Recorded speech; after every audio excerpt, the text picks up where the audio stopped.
Hello friends, এগিয়ে চলো 2.0-তে সকলকেই স্বাগত। আর আমরা যে টপিকটা নিয়ে আলোচনা করছিলাম পিরিয়ডিক টেবিল, তার আজ সেকেন্ড ভিডিও। তো কোনো টাইম ওয়েস্ট না করে চলুন শুরু করা যাক। আমরা আগের ভিডিওতে পর্যায় সম্পর্কে ডিটেলসে আলোচনা করেছিলাম, পর্যায় শ্রেণী, উপশ্রেণী এগুলি নিয়ে। তো একটা টপিক বাদ চলে গেছিলো যে এই কোন পর্যায়ে কতগুলি মৌল থাকতে পারে। তো আমরা আগের দিনই দেখেছিলাম আধুনিক পর্যায় সারণীতে 7টি পর্যায় আছে, আর অনুভূমিক যে সারি সেগুলিকে বলা হয় পর্যায়। আর এই পর্যায়গুলিকে 1, 2, 3 ইত্যাদি সংখ্যা দ্বারা চিহ্নিত করা হয়। তো এই 7টি পর্যায়ের মধ্যে প্রথম পর্যায়ে মৌল থাকতে পারে সর্বোচ্চ 2টি, দ্বিতীয় পর্যায়ে মৌল থাকতে পারে সর্বোচ্চ 8টি, তৃতীয় পর্যায়েও 8টি, চতুর্থ পর্যায়ে 18টি, পঞ্চম পর্যায়ে 18, ষষ্ঠতে 32। তার মানে 2, 8, 8, 18, 18, 32। তো এই মৌলের সংখ্যাটা জানা আমাদের খুবই দরকার। ইলেকট্রন বিন্যাস করার ক্ষেত্রে এটা আমাদের কাজে লাগবে। তো এইভাবে ইলেকট্রন বিন্যাস করলে অনেক মৌলের সঠিক পর্যায় শ্রেণী আমরা নির্ণয় করতে পারবো না। তো সেগুলির ক্ষেত্রে টেনশন করার কোনো দরকার নেই। আমরা একটা এক্সট্রা ক্লাস নিয়ে নেব, যেখানে আমরা খুব সুন্দরভাবে ইলেকট্রন বিন্যাস এবং কোন মৌল কোন পর্যায়ে কোন শ্রেণীতে অবস্থিত সেটা আমরা দেখে নেব। তো এই শুধুমাত্র পরমাণুর আকার, তড়িৎ ঋণাত্মকতা, পর্যায় বরাবর কেমন, শ্রেণী বরাবর কেমন, বাড়ে না কমে, এটুকু মানে এই সমস্ত কিছু জানার জন্য আমাদের শুধুমাত্র এইভাবে ইলেকট্রন বিন্যাস করলে যথেষ্ট, তাই এটা মনে রাখা খুবই দরকার। তো আমরা কয়েকটি পরমাণুর ইলেকট্রন বিন্যাস দেখে নেব। প্রথমে আমরা দেখি লিথিয়াম, যার পারমাণবিক সংখ্যা হচ্ছে 3। আমরা কি দেখলাম, প্রথম পর্যায়ে কটি মৌল থাকতে পারে সর্বোচ্চ 2টি, মানে 2টি ইলেকট্রন থাকতে পারে, তাহলে বাকি থাকছে কত, 1। তার মানে এর ইলেকট্রন বিন্যাস 2, 1। পটাশিয়ামের কত, পারমাণবিক সংখ্যা 19, তার মানে প্রথম পর্যায়ে সর্বোচ্চ 2টি, দ্বিতীয় পর্যায়ে 8টি, তার মানে 8 আর 2 10, বাকি থাকছে 9। তৃতীয় পর্যায়ে সর্বোচ্চ 8টি, বাকি থাকছে 1টি। চতুর্থ পর্যায়ে কিন্তু 18টি ছিল, কিন্তু আমাদের আর একটি ইলেকট্রন বাকি আছে, তো একটি হবে। এরপর দেখে নিই ক্লোরিন কত, 17, তার মানে 2, 8, বাকি থাকে 7। যেহেতু 8টি ইলেকট্রন ধরতো, 7টি আছে, তো 7। এরপরে অ্যালুমিনিয়াম, এটা দেখে নিই, 13, 2, 8, 3।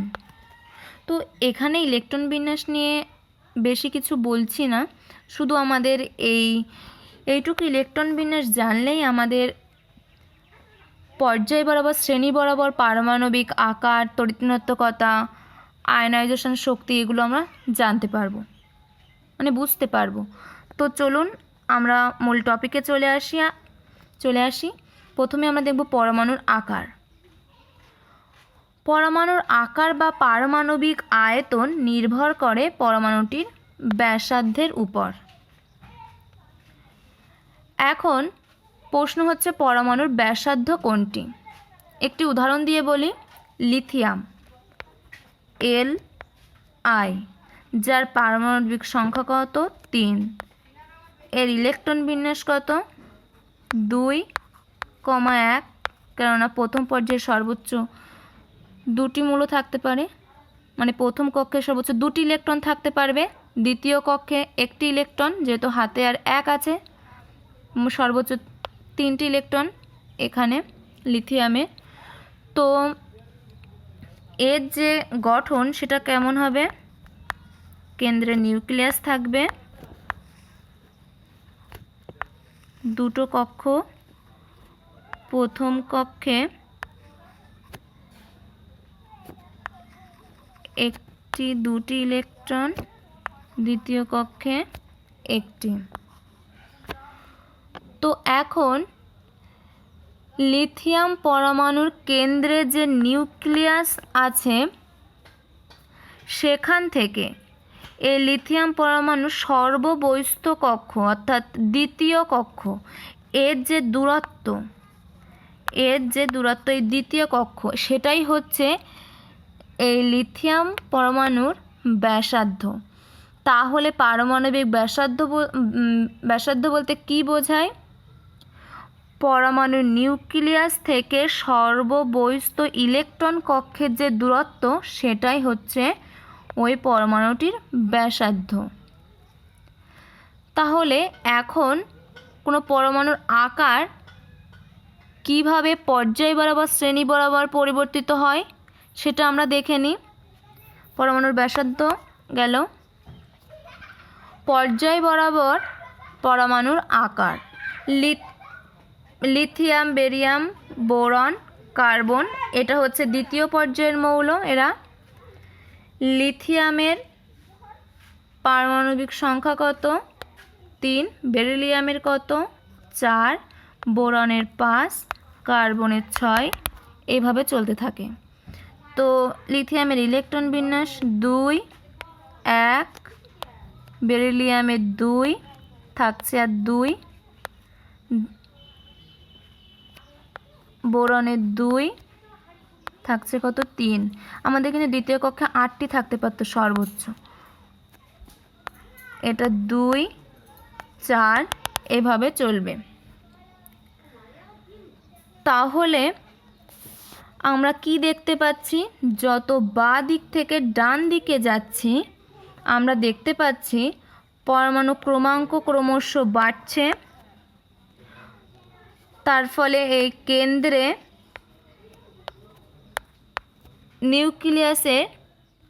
অর্থাৎ নিউক্লিয়াসে প্রোটন সংখ্যা বৃদ্ধি পাচ্ছে। আর বাইরের কক্ষে অর্থাৎ নিউক্লিয়াস থেকে সবচেয়ে দ্রুততম যে কক্ষ সেখানে ইলেকট্রন সংখ্যাও বৃদ্ধি পাচ্ছে, কিন্তু ইলেকট্রন কক্ষের সংখ্যা কিন্তু বৃদ্ধি পাচ্ছে না, একই থাকছে। প্রত্যেকটা ক্ষেত্রে আমরা দেখতে পাচ্ছি 2টি করে কক্ষ আছে। প্রথম কক্ষ, দ্বিতীয় কক্ষ, প্রথম কক্ষ, দ্বিতীয় কক্ষ, এরকম 2টি করেই কক্ষ আছে। তাহলে এখন কেন্দ্রে যখন নিউক্লিয়াসের সংখ্যা বাড়ছে, বাইরের কক্ষে ইলেকট্রনের সংখ্যা বাড়ছে, তাহলে কি হবে? এই নিউক্লিয়াস, এখানে কি দেখতে পাচ্ছি? নিউক্লিয়াস 4টি ইলেকট্রনকে আকর্ষণ করছে। আর লিথিয়ামের ক্ষেত্রে কি নিউক্লিয়াস 1টি ইলেকট্রনকে আকর্ষণ করছে। তাহলে 4টি ইলেকট্রনকে আকর্ষণ করার ক্ষমতা 1টি ইলেকট্রনকে আকর্ষণ করার ক্ষমতার থেকে বেশি হবে। ফলে এর আকার ছোট হয়ে যাবে লিথিয়ামের থেকে। তার মানে আমরা কি দেখছি? লিথিয়ামে আকার যতটা বেশি, বেরিলিয়ামের ক্ষেত্রে তার থেকে কম, বোরনের ক্ষেত্রে তার থেকে একটু কম, কার্বনের ক্ষেত্রে তার থেকে একটু কম। কেননা এখানে 3টি ইলেকট্রনকে আকর্ষণ করছে নিউক্লিয়াস, এখানে 2টি ইলেকট্রনকে আকর্ষণ করছে। নিশ্চয়ই 3টি ইলেকট্রনকে যখন আকর্ষণ করবে তখন আকর্ষণ ক্ষমতা বেশি হবে, ফলে আকারটা একটু ছোট হয়ে যাবে। তাহলে আমরা কি দেখছি? পর্যায় বরাবর যত ডান দিক থেকে বাঁ দিকে যাচ্ছি,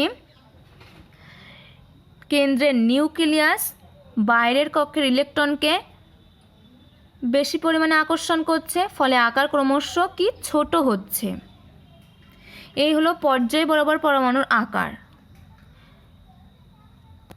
এরপর আমরা দেখব শ্রেণী বরাবর পরমাণুর আকার কি। লিথিয়াম এর পারমাণবিক সংখ্যা 3, সোডিয়ামের পারমাণবিক সংখ্যা 11, পটাশিয়ামের পারমাণবিক সংখ্যা 19। এর ইলেকট্রন বিন্যাস কত? 2, 1। এর ইলেকট্রন বিন্যাস কত? 2, 8 আর বাকি থাকে 1। এর ইলেকট্রন বিন্যাস 2, 8, 8, বাকি থাকে 1। তাহলে আমরা শ্রেণী বরাবর যত উপর থেকে নিচে নামছি কি দেখতে পাচ্ছি? পরমাণু ক্রমাঙ্ক বৃদ্ধি পাচ্ছে, অর্থাৎ কেন্দ্রে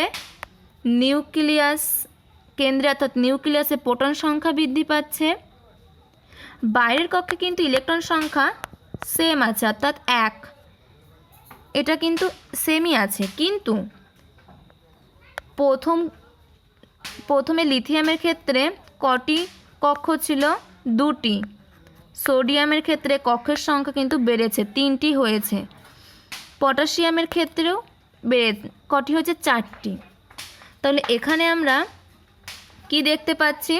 যদি উপর থেকে নিচের দিকে নামছি, নিউক্লিয়াসের প্রোটন সংখ্যা ক্রমশ বৃদ্ধি পাচ্ছে এবং বাইরের কক্ষের ইলেকট্রন সংখ্যা সেম আছে, কিন্তু কক্ষের সংখ্যা বৃদ্ধি পাওয়ায় আবরণ যে নিউক্লিয়াস বাইরের কক্ষকে আকর্ষণ করবে তার মধ্যে আবরণী ক্ষমতা বেড়ে যাচ্ছে, ফলে আকর্ষণ ক্ষমতা কমে যাচ্ছে।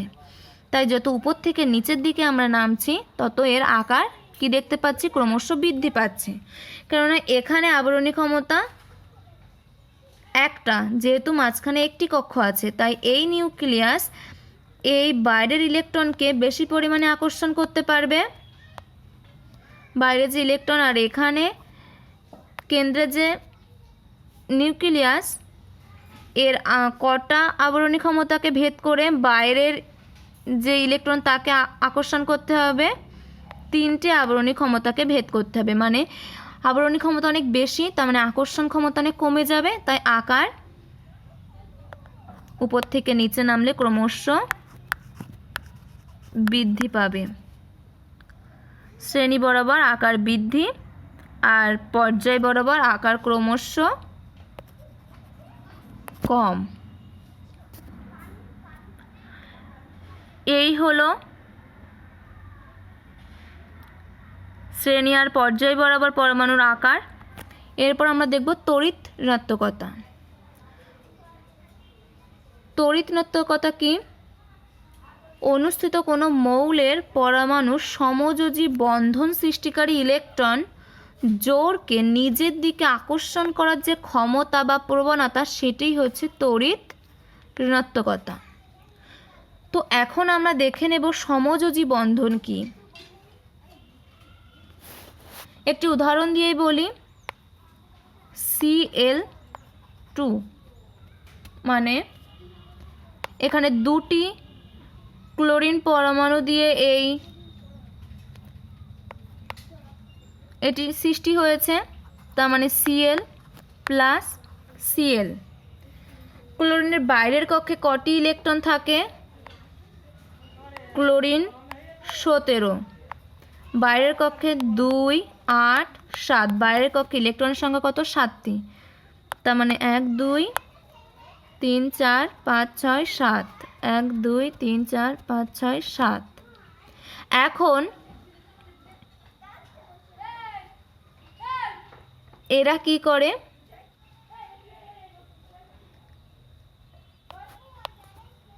অষ্টক পূর্তির জন্য, অর্থাৎ বাইরের কক্ষে 8টি ইলেকট্রন সৃষ্টি করার জন্য নিজেদের মধ্যে ইলেকট্রন আদান প্রদান করে নিকটতম নিষ্ক্রিয় গ্যাসের মতো ইলেকট্রন বিন্যাস লাভ করার চেষ্টা করে।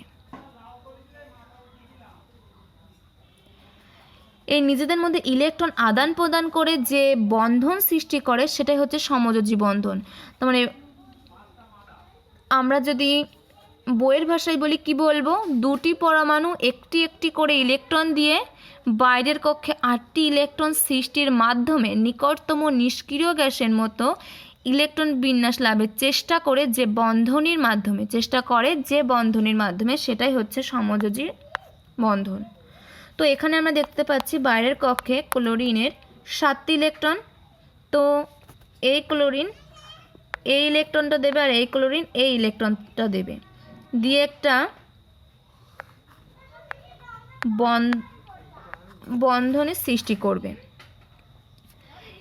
এই যে বন্ধন, এই বন্ধনটিকে এই ক্লোরিন পরমাণু সমানভাবে ব্যবহার করবে আর এই ক্লোরিন পরমাণু সমানভাবে ব্যবহার করবে, তাহলে এদের বাইরের কক্ষে 8টি ইলেকট্রন হয়ে যাবে।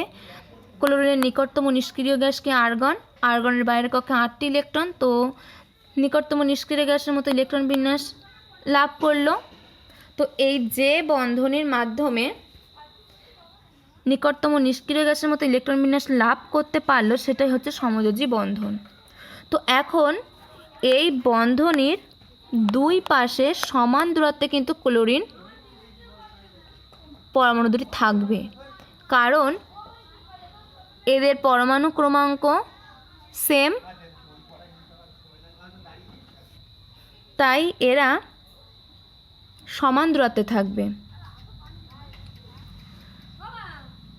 কিন্তু যদি আলাদা পরমাণু দিয়ে কোনো মৌল সৃষ্টি হয় তখন কি হবে? মনে করুন HCl,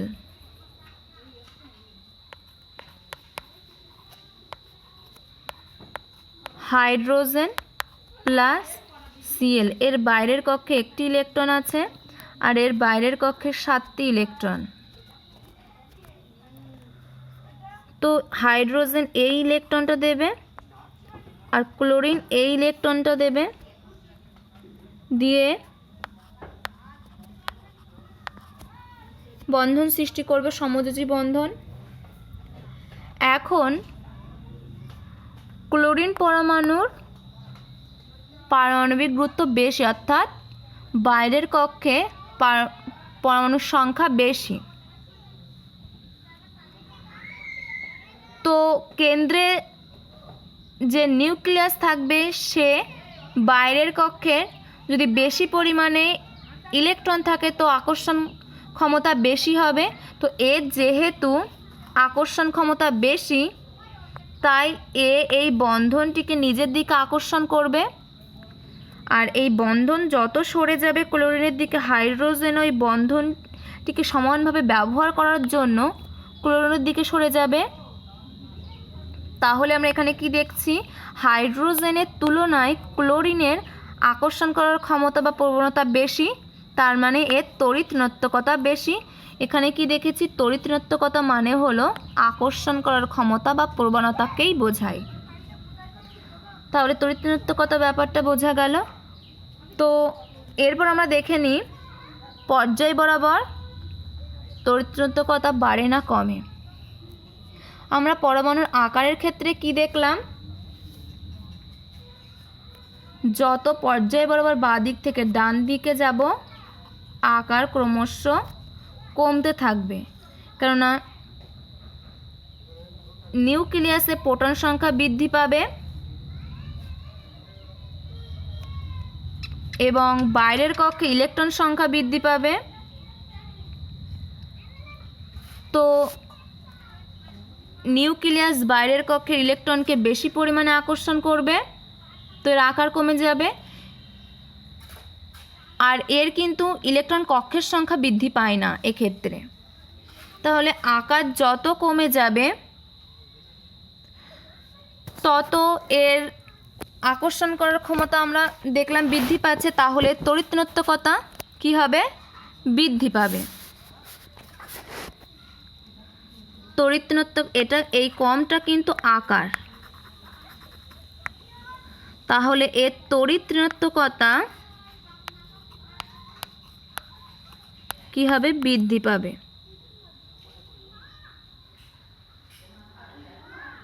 কেন বৃদ্ধি পেল সেটা তো আমরা দেখলাম। যদি কারোর বুঝতে অসুবিধা হয় কমেন্টে জানাবেন, আমরা অবশ্যই বুঝিয়ে দেওয়ার চেষ্টা করব। তো শ্রেণী বরাবর দেখি কি হবে তড়িৎ ঋণাত্মকতা। আমরা শ্রেণী বরাবর যেহেতু উপর থেকে নিচে নেমেছি দেখেছি কেন্দ্রে নিউক্লিয়াসের সংখ্যা বৃদ্ধি পেয়েছে, অর্থাৎ এর পারমাণবিক গুরুত্ব বৃদ্ধি পেয়েছে, তাই কেন্দ্রে নিউক্লিয়াস বা প্রোটনের সংখ্যা বৃদ্ধি পেয়েছে। বাইরের কক্ষে কিন্তু ইলেকট্রন সংখ্যা সেম ছিল, এখানে আমরা দেখেছি বাইরের কক্ষে ইলেকট্রন সংখ্যা সেম আছে, কিন্তু আবরণী ক্ষমতা বৃদ্ধি পেয়েছে বলে আকার ক্রমশ বৃদ্ধি পেয়েছে। আকর্ষণ করার ক্ষমতা কমে গেছে, আকার ক্রমশ বৃদ্ধি পেয়েছে। তার মানে আমরা কি দেখছি, উপর থেকে যত নিচের দিকে নামছি আকার বৃদ্ধি পাচ্ছে, আকর্ষণ ক্ষমতা কমে যাচ্ছে। তো আকর্ষণ ক্ষমতা যার কম তার তড়িৎনত্ব কত কম, তো আমরা যত উপর থেকে নিচে নামবো তড়িৎনত্ব কত তত কি হবে, কম হবে। তার মানে লিথিয়ামের তড়িৎনত্ব কত সব থেকে বেশি, তারপর সোডিয়াম, তারপর পটাশিয়াম।